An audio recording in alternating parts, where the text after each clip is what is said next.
That Megan is such a boss ass babe. Do you have any say in how she developed into this season, or is she just headstrong on the page and you're like, I am here for it? I wish I could take credit for how fabulous Sergeant Megan is. No, it's all on the page. Like the writers are amazing. The show that has been created is amazing, and I just show up and I'm just grateful I get to take the doggone ride. But thank you very much for that. You do Tara, you she does have something to do with the powerhouse Yeah, a little that bit.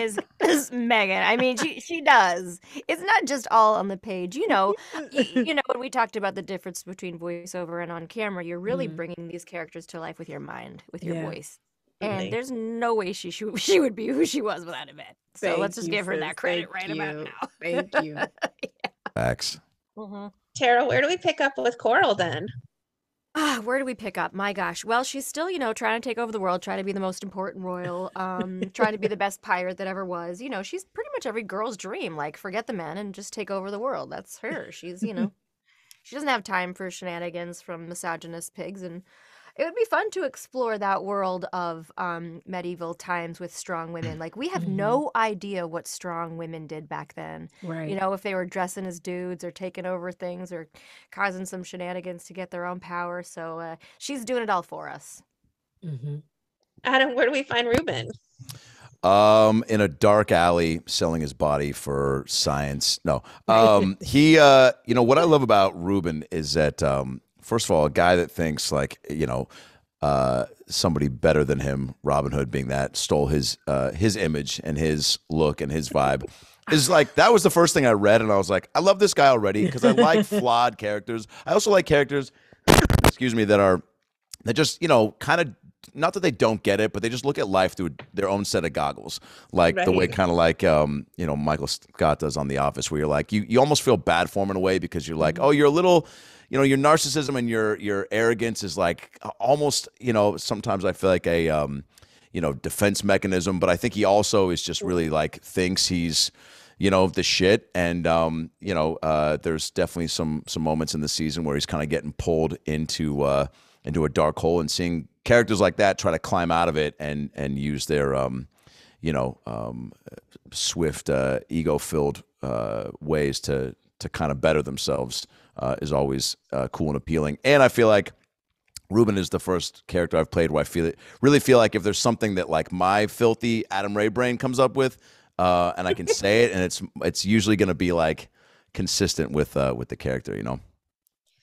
That's a perfect segue, Adam. I was just about to ask you how much of a say, as far as improv goes, with Ruben, as far as, do you get a little bit of input to do ad lib a little here and there, or is it all on the page and then if there's time, you find a little slot for your own version? None. I actually was fired after season one, but I forced my way onto the Zoom. So like this, no, I feel like a decent amount. Like that's what I love about Tom and John and just Stupid Buddy with their shows, and this one in particular is, we got a good amount of freedom to like play in the booth and find ways to kind of add layers to the character, and having the ability to ad lib a little bit for me always helps because put stuff in your own voice and to kind of just really know that there's no a shortage or walls up creatively is like a really freeing experience for not only for voice acting, for stand up, anything really. And I think they just nailed it with the writing, so it was like having a strong base to be able to play off of was a home run to start with. Yvette, we love you on screen. We love the voice work that you do as well. Do you have a preference when it comes to the work that you do? Yeah, I actually love voiceover the most out of everything I do. It's my favorite thing. No way. Yeah, no, I absolutely hosting, on being on game shows, acting on camera. Nothing tops voiceover for me. I love that I'm learning, right? Like, and I want to learn and I want to be better. And I have voiceover heroes. Tara is one of them. Cree Summer is another. And I literally want to get to the point where I'm good like them, right? So every time I get a role, every time I get an audition, it's like I'm trying to find something new and something interesting. So it's the play, right? Like when you're doing voiceover, you can be anything. I've been animals, I've been, fruit, I've been human beings, I've been aliens.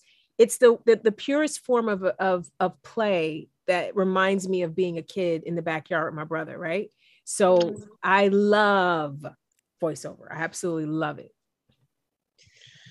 Tara, what do you think it is about Crossing Swords that just continues to make it such a fan favorite series? Well, first of all, it's super timely to have something to laugh at during such a challenging time on this planet. Yeah. And I'm really grateful that they gave us a pickup because people really do need a reason to laugh. And separate of that, it is the only adult animated show that is stop motion right now, and it's done so flawlessly, so meticulously. If you ever get a chance to visit the Stupid Buddy production, you take that opportunity, and you'll see how intricate the sets are, how beautifully they're designed, how nothing is like, oh, let's just throw that in there. Everything is like so meticulous, and it's a really collaborative work environment that goes into creating these shows. And I mean, to have an adult comedy that's highly sexualized based on a child's toy, and the fact that they get so much out of this one very simplistic design is pretty brilliant. And I think, like I said, the world's looking to laugh. There's a lot to laugh at, and the stories are so crazy. It's fun to explore the world of the medieval universe and what really went on sexually back then. Like, we have absolutely no idea. So we might as well have fun and go to like every level, like, swinging from chandeliers while naked or whatever. But I So just talking think about the show, right? Sanding people's butts, right, Yvette? Yeah. Well, thank you guys so much again for sneaking in some time to talk about this great series. It's, Thank you, as you said, a Jamie. much needed laugh. Thank you for Oh, all yeah. of your time. Thanks, Thanks, Jamie. Jamie. Good to see you.